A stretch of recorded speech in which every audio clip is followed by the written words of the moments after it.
नमस्कार, मैं गिरीश गुप्ता। चलते हैं मुख्य हेडलाइन की तरफ। कलेक्टर ने 4 माह की बेटी को पोलियो की दवा पिलाकर अभियान की शुरुआत। 2 दिन डोर टू डोर पिलाएंगे पोलियो की दवा।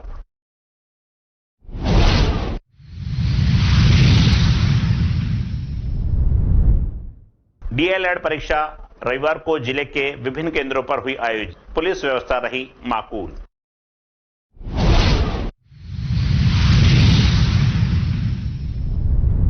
कलेक्टर ने शिशु अस्पताल का किया निरीक्षण, दिए आवश्यक दिशा निर्देश।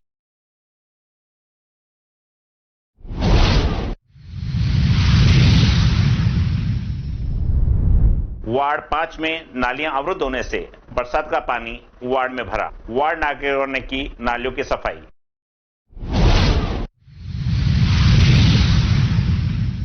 और अब खबरें विस्तार से। सोडावास कस्बे के अजरका मार्ग के सराय कला बस स्टैंड के समीप श्री ज्योतराम धाम गोलाहेड़ा के भक्त मुकेश ने रविवार को मंदिर परिसर में धार्मिक कार्यक्रम में कहा कि सभी को शक्ति के अनुसार दान देने की प्रेरणा दे रही है। लेने के साथ साथ देने की कला भी सीखो। दान देने वालों को दाता कहा गया है। सेवकों को अपने जीवन में यथाशक्ति दान अवश्य करना चाहिए। दान कभी मान के नहीं, साथ के नहीं देना चाहिए। मुझे लोग दानवीर कहें, इस भावना से दान नहीं देना चाहिए। आहार दान, औषधि दान, शास्त्र दान, अभय दान, ये 4 दान हैं। सभी दानों का महत्व है। समय पर दिया गया थोड़ा सा दान भी अगर उचित पात्र को दिया गया तो वह विशाल वट वृक्ष की तरह फलदायी होता है।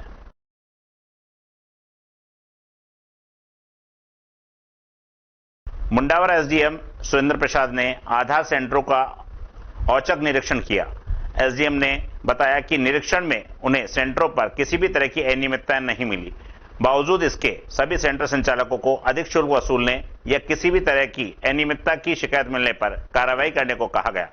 साथ ही उन्हें नवीन पंजीकरण निःशुल्क करने, 7 वर्ष तक के बच्चों को एक बार निःशुल्क बायोमेट्रिक सत्यापन करने, वयस्कों के सत्यापन की फीस 100 रुपए के अलावा नाम करेक्शन, तारीख करेक्शन एवं अन्य परिवर्तन पर 50 रुपए निर्धारित फीस देने को कहा गया। इसके लिए संचालकों को रेट लिस्ट लगाने तथा केंद्रों पर छाया पानी की अनुकूल व्यवस्था रखने के निर्देश दिए गए। इस मौके पर उनके साथ प्रोग्रामर भी मौजूद रहे। जिले में पल्स पोलियो अभियान का शुभारंभ रविवार को हुआ। अभियान में 3 लाख से अधिक बच्चों को पोलियो विरोधी दवाइयां पिलाने का लक्ष्य है।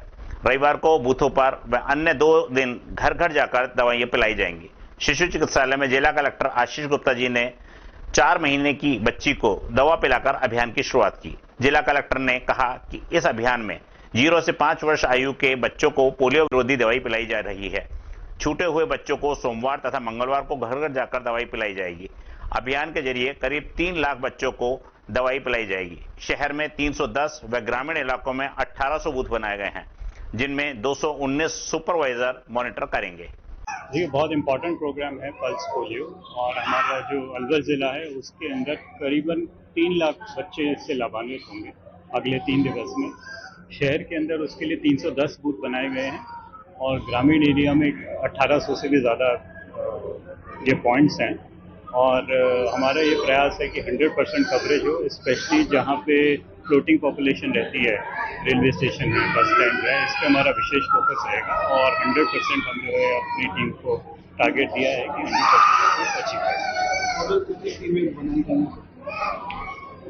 टोटल टीम्स हमारी कितनी हैं? हाँ,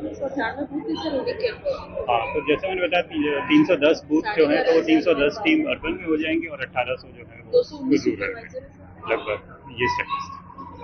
अब वक्त हो चला है एक छोटे से ब्रेक का। मिलते हैं कुछ ही समय पश्चात। CMRS Institute admission open 6th to 12th and target batch. New batch start. IIT, NEET, CA 6th to 12th class foundation humanities with IS CLAT program. Scholarship up to 90%. CMRS में आपको मिलेगी stable और experience faculty आपके बच्चे की बेहतर पढ़ाई के लिए, जिनमें CP Gupta sir, SS Rathore sir, Rajeev Bansal sir, Vikas Chaturvedi sir और Pramod Gupta sir. CMRS JLG Square, opposite Harish Hospital, near Jail Circle, Alwar. For more information, contact us 7014392684 or 9828115191. Break के बाद मैं पुनः गिरीश गुप्ता आपका अलवर न्यूज चैनल में स्वागत करता हूं। तो चलते हैं अन्य ताजा खबरों के लिए। प्री DLED परीक्षा रविवार को जिले के 82 परीक्षा केंद्रों पर प्रारंभ हुई। परीक्षा में 29,040 परीक्षार्थियों शामिल हुए। जिला मुख्यालय के अलावा 2 परीक्षा केंद्र चिकानी में और 4 मालाखेड़ा में बनाए गए हैं। परीक्षा केंद्र पर प्रवेश 12 बजे तक हुआ और परीक्षा का समय 12:30 बजे से 3:30 बजे तक का रहा। जिला समन्वयक प्रोफेसर डॉक्टर अशोक आर्य ने बताया कि अभ्यर्थी प्रवेश पत्र वेबसाइट से डाउनलोड कर अनुदेशों का अध्ययन करने के बाद परीक्षा केंद्रों पर पहुंचे। उन्होंने बताया कि परीक्षा से पूर्व विद्यार्थियों के डॉक्यूमेंट्स की जांच की गई, उसके बाद ही प्रवेश दिया गया। साथ ही लगातार पुलिस प्रशासन भी परीक्षा की ओर लेकर मुस्तैदी से नजर आया और परीक्षा के लिए अलग अलग टीम बनाकर केंद्रों पर जांच करने के लिए पहुंची। विद्यार्थियों के प्रवेश से पहले मोबाइल सहित अन्य सामान को जमा करने के बाद ही अंदर प्रवेश करने दिया गया।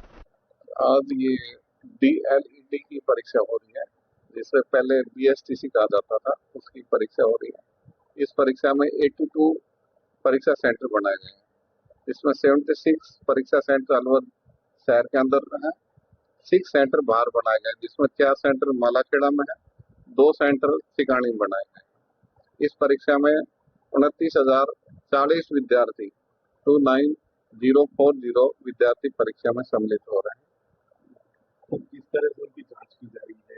उनकी पूरी तरह से सघनता से जांच की जा रही है। उनके पास कोई मोबाइल, किसी भी तरह का इलेक्ट्रॉनिक साधन या उनके पास घड़ी, इस तरह की जो भी नकल से करने से संबंधित सामानों की पूरी गहनता से जांच कर उनको परीक्षा में बैठाया जा रहा है। तो टीम भी बनाई है सर? हाँ, इसके लिए पुलिस प्रशासन के द्वारा एवं जिला कलेक्टर महोदय के द्वारा टीम बनाई गई है। एक टीम जिला शिक्षा अधिकारी के द्वारा जांच के लिए टीम बनाई गई है और हर सेंटर पर एक आंतरिक फ्लाइंग टीम बनाई गई है, जो उसके अंतर्गत आने वाले सभी विद्यार्थियों को पूर्णतः जांच करके ही उनको परीक्षा के कमरों में बैठाने की सहमति या स्वीकृति प्रदान करेंगे।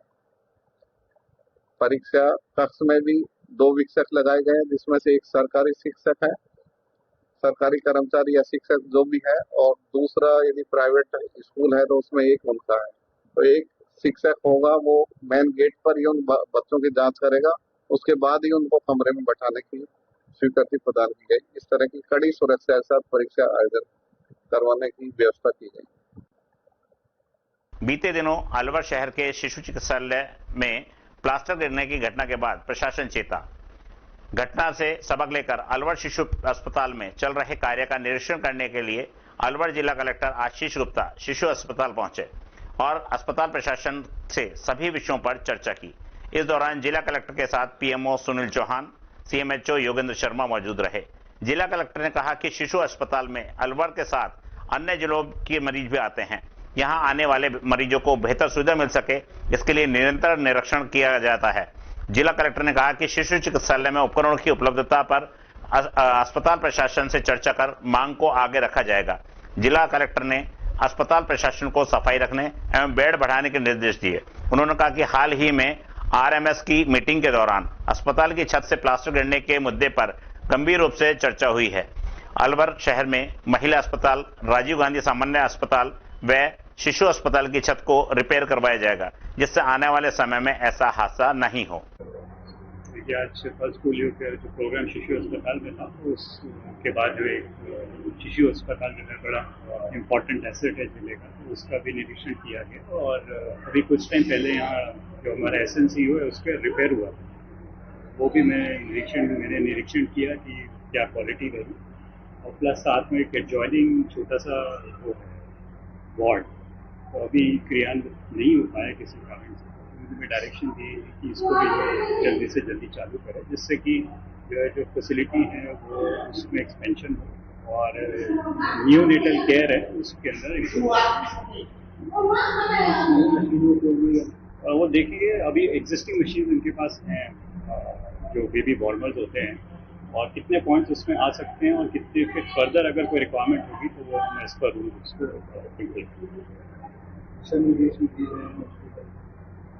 यस, जैसे मैंने कहा कि एक्स्ट्रा बेड्स लगाए वो है, प्लस साफ सफाई वो सुनिश्चित की जाए एज पर नॉर्म्स, और कुछ जो हमारे काम चल रहे हैं चाहे वो यहाँ के हों जनाना के हों, वो तो हम रिव्यू करते रहते हैं, और अभी शिशु अस्पताल के व्यू पॉइंट से भी एक बार मैं वापस अभी इनसे डिटेल चर्चा करके तो 2 बार छत भी लेने का मामला सामने आया है। ये वो बात सही है, और उसी से सीख लेके जो अभी RMRS की बैठक हुई थी अभी कुछ दिन पहले इसी वीक, तो उसके अंदर हमने जो मेन हॉस्पिटल है और जनाना हॉस्पिटल है और शिशु अस्पताल में भी जो छत का काम है, इनफैक्ट OPD भी उसमें हमने इंक्लूड कर लिया था, जो भी छत में मोज़ेक टाइलिंग का हमने प्रपोजल पास कर दिया, जिससे आगे T20 वर्ल्ड कप जीतने पर अपना घर शालीमार में आतिशबाजी कर मिठाई का वितरण कर खुशी मनाई गई। T20 क्रिकेट वर्ल्ड कप जैसे ही भारत ने जीता, सभी फ्लैट वासियों ने भारत माता की जय, वंदे मातरम, भारतीय टीम जिंदाबाद के नारे लगाए और आतिशबाजी की। इस अवसर पर भाजपा जिला खेल संयोजक रजनीश बांगा ने सभी को मिठाई खिलाकर व आतिशबाजी कर खुशी का इजहार किया। उन्होंने कहा कि यह जीत पूरे भारतीय टीम की एकजुट का प्रयास है व करोड़ों भारतीयों की दुआओं का असर है। उन्होंने कहा कि सभी मैच में सभी खिलाड़ियों ने अपना 100% दिया है और सभी मैचों में कोई ना कोई प्लेयर, चाहे वह बॉलिंग में हो या बैटिंग में हो, अच्छा योगदान दिया, तभी यह मैच जीत पाए। इस अवसर पर खेल कूद सामान के विक्रेता संजय बांगा ने बधाई दी और उन्होंने भी कहा कि सभी ने एकजुट के प्रयास व फाइनल में सूर्य का कैच मैच का टर्निंग पॉइंट रहा। निश्चित रूप से आज बहुत गर्व का विषय है कि आज भारत देश ने एक बार पुनः जो है T20 जो है वर्ल्ड कप का उठाया है, और मैं पूरी भारतीय टीम को इस जीत के लिए शुभकामनाएं और बधाई देना चाहूंगा, क्योंकि हर मैच में क्योंकि इंडिया ने एक रिकॉर्ड बनाया है कि चाहे वो सुपर 8 में पहुंचने से लेके और फाइनल तक अनबीटेबल, यानी कि वो एक बार भी जो है मैच नहीं हारी, एक रिकॉर्ड भी बनाए। और निश्चित रूप से हर मैच में, चाहे वो बांग्लादेश के खिलाफ था, चाहे वो ऑस्ट्रेलिया के खिलाफ था, सभी ने अपनी अहम जो भूमिका वो अदा करी, और चाहे वो पूरी टीम जो है स्पिरिट से खेली, यूनिटी से खेली। किसी मैच में अगर ये मान के चलो विराट कोहली नहीं चला तो रोहित शर्मा ने अपना जो जिम्मेवारी बखूबी निभाते हुए बल्लेबाजी करी, और उसके बाद बॉलिंग अटैक में बुमराह हो गया, अपना जो अक्षर पटेल हो गया, और कुलदीप यादव हो गया, और जो अर्शदीप हो गए, और भी सारे जो प्लेयर्स हैं, सभी ने, सूर्य कुमार ने बैटिंग में भी और आज कैचिंग में भी पूरा मैच का पासा पकड़ दिया। तो सभी ने पूरी यूनिटी से होकर, और आज निश्चित रूप से जो है भारत के लिए पुणे जो 2007 से, यानी कि धोनी के बाद जो वर्ल्ड कप नहीं जीता था, और आज इतने सालों बाद आज रोहित शर्मा और उनकी पूरी टीम ने जो है वो आज वर्ल्ड कप उठाया है। और हमेशा कई बार क्या होता था कि जो टीम होती थी फाइनल में पहुंच के हार जाती थी, लेकिन अब ये सुखद क्षण है। इसके लिए मैं पूरी भारतीय टीम को, कोचेस को, फिजियो को और पूरे भारत देशवासियों को दिल से बहुत बहुत शुभकामना देता हूं, बधाई देता हूं। धन्यवाद। जय हिंद, जय भारत। सलाम जो बोल रहे थे ना, भारत ने जो आज 2020 का विश्व कप जीता है, उसमें उस संदर्भ में आप क्या कहना चाहोगे?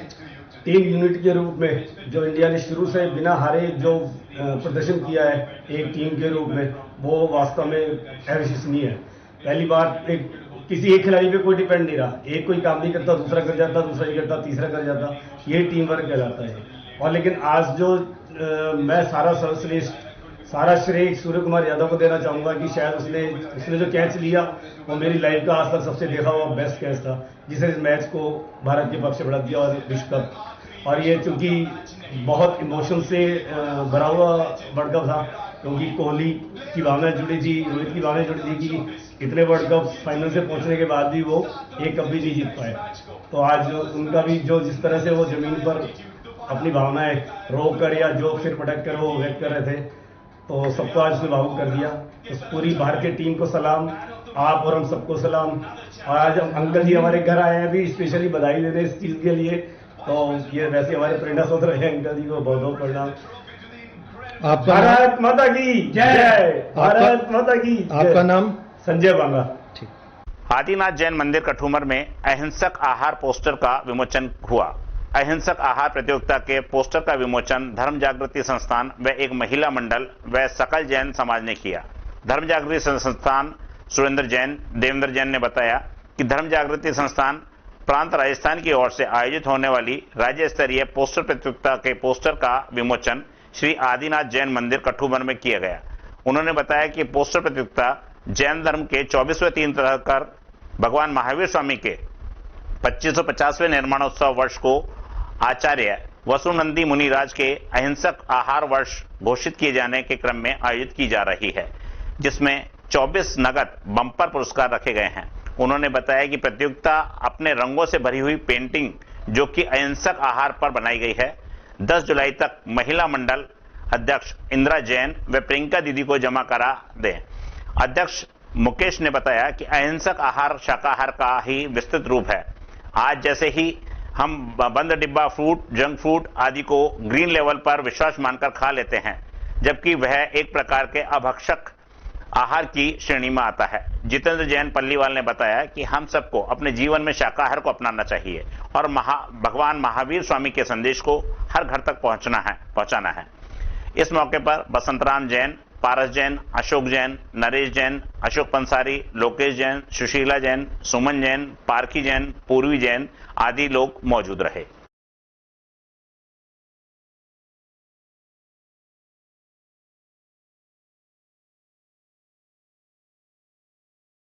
अलवर शहर में नालों की सफाई व्यवस्था राम हवाले है। आज भी बरसात ने नालों का पानी सड़कों पर भर गया। लोगों को स्वयं नालों की सफाई करनी पड़ रही है। अलवर शहर के वार्ड संख्या 5 में काफी समय से नालियों की सफाई नहीं होने से बरसात होने से नालियों का पानी वार्ड की सड़कों पर जमा हो गया। पिछले 3-4 दिन से हो रही बरसात ने आज हालात और खराब कर दिए हैं। आज बारिश अधिक होने पर नालियों का पानी सड़क पर बहने लगा, जिससे जगह जगह गंदगी हो गई। वार्ड के नागरिकों ने बताया कि मंदिर वाले तिराहे पर पट्टाओं के नीचे भारी भरकम पत्थर फंसा हुआ है। पत्थर इस कदर फंसा हुआ है कि पानी रुक गया है।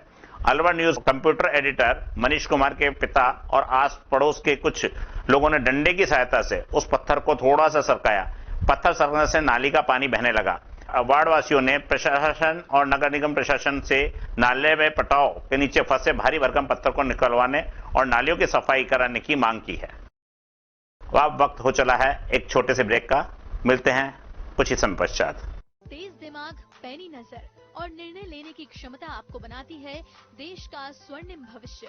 नरेंद्र तिवारी IAS एकेडमी, जो कि है सभी प्रतियोगी परीक्षाओं के लिए सर्वश्रेष्ठ संस्था, जहां का उन्नत माहौल और सही मार्गदर्शन आपको RAS, IAS, शिक्षक, REET, SSC, railway, Delhi police, Rajasthan police, SI, Patwari, STC और BEd जैसी प्रतियोगी परीक्षाओं में सफलता का रास्ता दिखाएगा।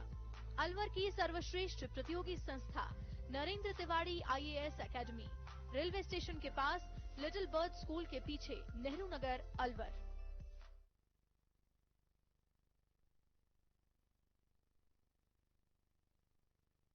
ब्रेक के बाद मैं पुनः गिरीश गुप्ता आपका अलवर न्यूज चैनल में स्वागत करता हूं। तो चलते हैं अन्य ताजा खबरों के लिए। अलवर शहर ही नहीं बल्कि सरकारी दफ्तरों में भी सफाई की व्यवस्थाएं चरमराई हुई हैं। मिनी सचिवालय में सफाई का ठेका नहीं होने के कारण सचिवालय में गंदगी का आलम है। सचिवालय के टॉयलेट्स में ज्यादा गंदगी है। सारी टोटियां चुराई जा चुकी हैं, जिससे कर्मचारियों व आने जाने वालों को काफी परेशानी उठानी पड़ रही है। सचिवालय के बेसमेंट प्याऊ की जगह शौचालय की स्थिति बद से बदतर होती जा रही है। यह समस्या काफी समय से है। अलवर न्यूज की टीम ने SDM वीरेंद्र वर्मा जी को सूचित किया। उन्होंने कहा कि तुरंत प्रभाव से सही करवाया जाएगा। किन्हीं कारण की वजह से परेशानियां आ रही हैं। पंचायत समिति कठूमर के वीडियो कॉन्फ्रेंसिंग कक्ष में विधायक रमेश खिची के मुख्य आतिथ्य में मुख्यमंत्री किसान सम्मान निधि योजना के शुभारंभ का लाइव प्रसारण देखा और सुना गया। इस मौके पर विधायक रमेश खिची ने बताया कि मुख्यमंत्री श्री भजनलाल शर्मा जी द्वारा मुख्यमंत्री किसान सम्मान निधि योजना का लाइव प्रसारण के माध्यम से शुभारंभ किया गया है। उन्होंने बताया कि मुख्यमंत्री ने राजस्थान के पात्र किसानों को 2000 रुपए की अतिरिक्त सहायता PM किसान निधि योजना में 6000 रुपए के स्थान पर 8000 रुपए प्रतिवर्ष देने की घोषणा की। उन्होंने बताया कि प्रथम किस्त के तहत 65 लाख से अधिक लाभार्थी किसानों को लाभ मिलेगा और 650 करोड़ रुपए से अधिक की राशि का खातों में सीधा ट्रांसफर किया जाएगा। उन्होंने बताया कि किसानों को 2000 रुपए की अतिरिक्त राशि सीधे कृषक खातों में दी जाएगी, जिससे राज्य सरकार द्वारा 1400 करोड़ रुपए की सहायता दी जा रही है। उन्होंने बताया कि पीएम किसान योजना के लाभार्थियों को अलग से आवेदन करने की आवश्यकता नहीं होगी। इस मौके पर चेयरमैन शेर सिंह मीना, भाजपा मंडल सुनील बजाज, तहसीलदार आर.के. यादव, मंडल महामंत्री अनिल टिंकल, नटिया चौधरी, गोपेश भारद्वाज, भगवान सिंह चौधरी, उदय सिंह चौधरी सहित भाजपा कार्यकर्ता व ग्रामीण किसान मौजूद रहे। सोडावास के निकटवर्ती कालुका गांव में सामुदायिक केंद्र व बाबा मणिराम आश्रम पर सांसद भूपेंद्र यादव के जन्मदिन दिवस पर राव रविंद्र यादव व इंद्र यादव की टीम के कार्यकर्ताओं के सानिध्य में 11 पौधे लगाए गए। युवाओं ने अलग अलग किस्म के पौधे लगाकर पर्यावरण संरक्षण का संदेश दिया। इस अवसर पर राव रविंद्र यादव ने कहा कि पर्यावरण से ही सभी का जीवन सुरक्षित रह सकता है। इस मौके पर इंद्र यादव टीम के कार्यकर्ता रवि कुमार, राव ललित, दिनेश फौजी सहित अनेक युवाओं ने भाग लिया।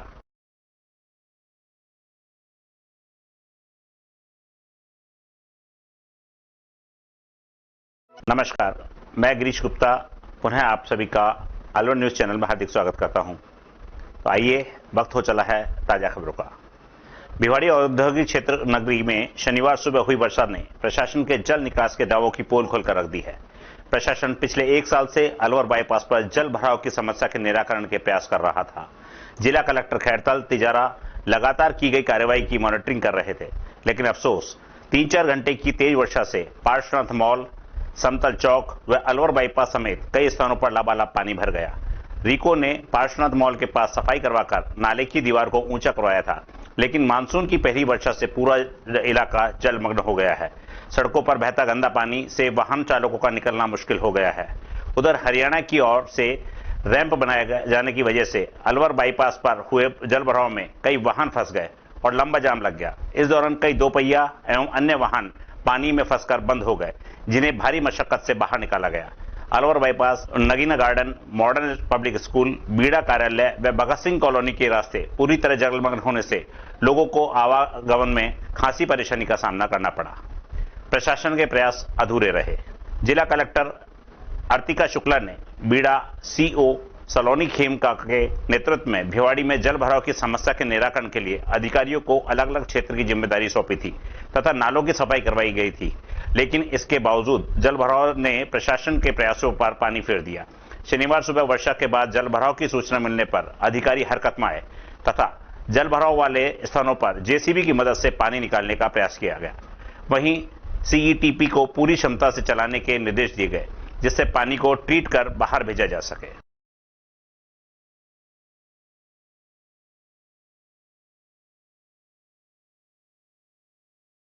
नेक कमाई फाउंडेशन और डॉक्टर गोपाल राय चौधरी ट्रस्ट के संयुक्त तत्वाधान में आयोजित कन्यादान कार्यक्रम में 3 बेसहारा बेटियों का कन्यादान किया गया।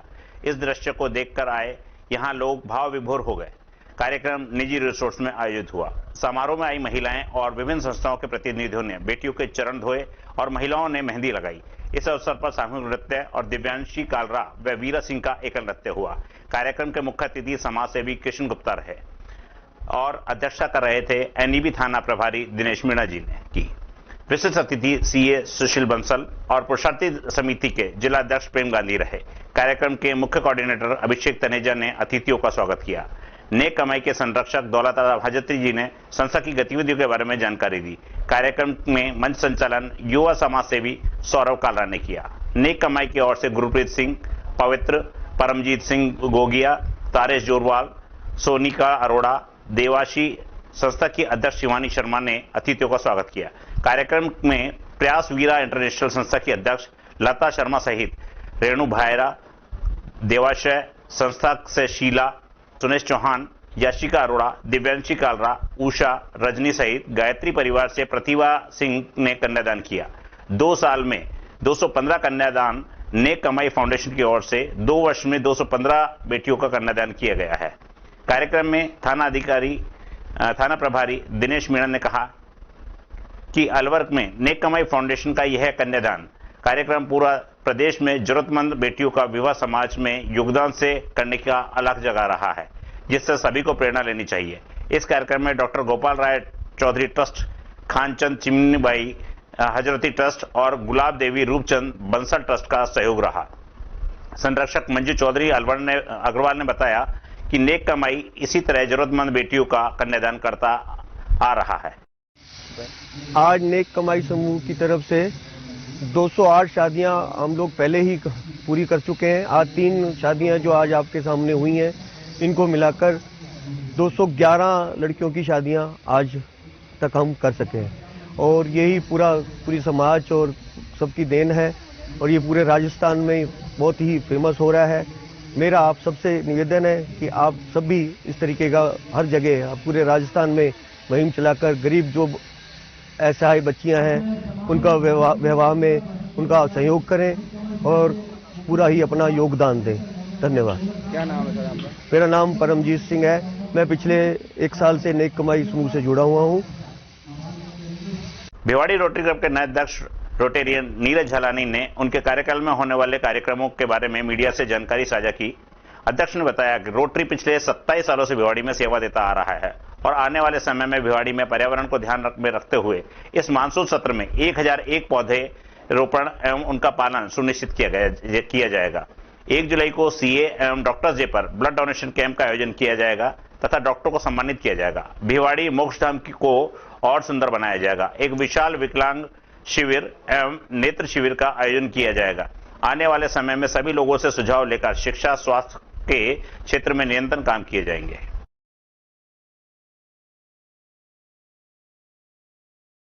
मुंडावर उपखंड के ग्राम जिंदोली में श्री भगवत वेद संस्कृत विद्यालय जिंदोली घाटी में लंबे समय से संचालित है, जहां बड़ी संख्या में विद्यार्थी वेदों का पाठ पढ़ते हुए सनातन संस्कृति का ज्ञान अर्जित करते हैं। पिछले कई महीनों से वेद विद्या आश्रम में जल संकट होने से वहां पढ़ने वाले विद्यार्थियों और शिक्षकों को जल संकट से गुजरना पड़ रहा था। इस समस्या से अलवर के सेठ अनिल गुप्ता एवं उनकी पत्नी लक्ष्मी गुप्ता को अवगत कराया गया तो उन्होंने वेद विद्यालय को अवलोकन कर तुरंत बोरिंग करने की घोषणा की और बोरिंग कराई। ईश्वर कृपा से वहां पानी की गंगा बही। इसके चलते वेद विद्यालय में आज सेठ अनिल गुप्ता एवं उनकी पत्नी लक्ष्मी गुप्ता का स्मृति चिन्ह भेंट कर उनका सम्मान किया गया।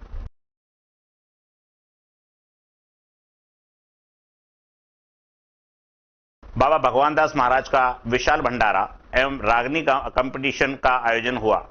कमेटी के जय नारायण चौधरी ने बताया कि प्रातः 7:15 पर हवन पूजन कार्यक्रम आयोजित किया गया। प्रातः 10:15 का भंडारा प्रसाद वितरण शुरू किया गया। इसके पश्चात रागनी कंपटीशन कार्यक्रम शुरू किया गया। कार्यक्रम के मुख्य अतिथि विधायक बाबा बालकनाथ रहे। अध्यक्षता जिला प्रमुख बलवीर छिल्लर ने की। बाबा बालकनाथ ने कहा कि आज युवाओं को भारत की संस्कृति एवं धर्म लेकर जागृति पैदा होनी चाहिए।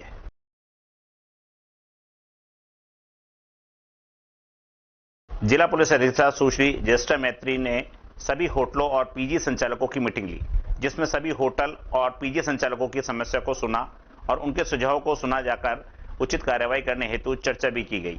सभी होटल पीजी संचालकों से होटल पीजी में कार्यरत कर्मचारियों की पूर्ण जानकारी के बाद कार्य पर रखने पर चर्चा की गई।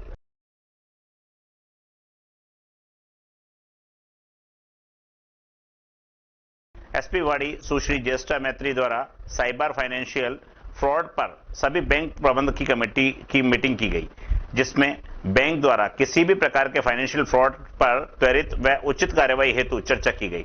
बैंक द्वारा साइबर फ्रॉड को रोकने के सहयोग के लिए किसी भी व्यक्ति के साथ फाइनेंशियल फ्रॉड होने पर बैंक द्वारा उसका खाता फ्रीज करने को लेकर पुलिस द्वारा सूचना देने के उपरांत फाइनेंशियल फ्रॉड में मनी ट्रांसफर को रोकने, बैंक द्वारा किसी भी व्यक्ति के अकाउंट्स ओपनिंग प्रक्रिया व फर्जी अकाउंट्स को डिटेन करने पर चर्चा, बैंक में व्यक्ति के अकाउंट ओपनिंग प्रक्रिया में गांव के सरपंच का वेरिफिकेशन व पुलिस वेरिफिकेशन को जोड़ने पर स्थानीय व्यक्ति नहीं होने पर पूर्ण जानकारी उपरांत ही अकाउंट ओपन करने पर चर्चा की गई।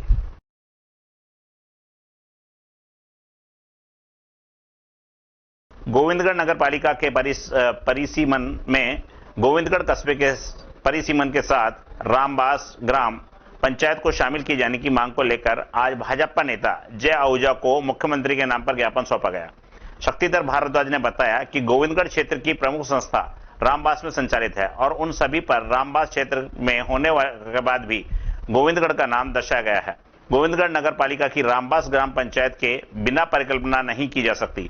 भाजपा नेता जय आहूजा ने बताया कि गोविंदगढ़ नगर पालिका में पूर्ववर्ती सरकार ने राजनीति के तहत षड्यंत्र किया है।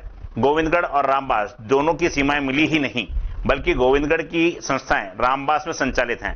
साथ ही गोविंदगढ़ का विकास भी रामबास के बिना संभव नहीं है। इसके लिए आगे की बात की जाएगी और रामबास गोविंदगढ़ को एक साथ मिलाकर नगर पालिका है बनाने का प्रयास किया जाएगा। वासियों के द्वारा एक ज्ञापन सौंपा गया है नगर पालिका को लेकर। लोगों का कहना है कि गोविंदगढ़ की रामबास की शामिल किए बिना नगर पालिका की परिकल्पना नहीं की जा सकती। ये 100% सत्य बात है।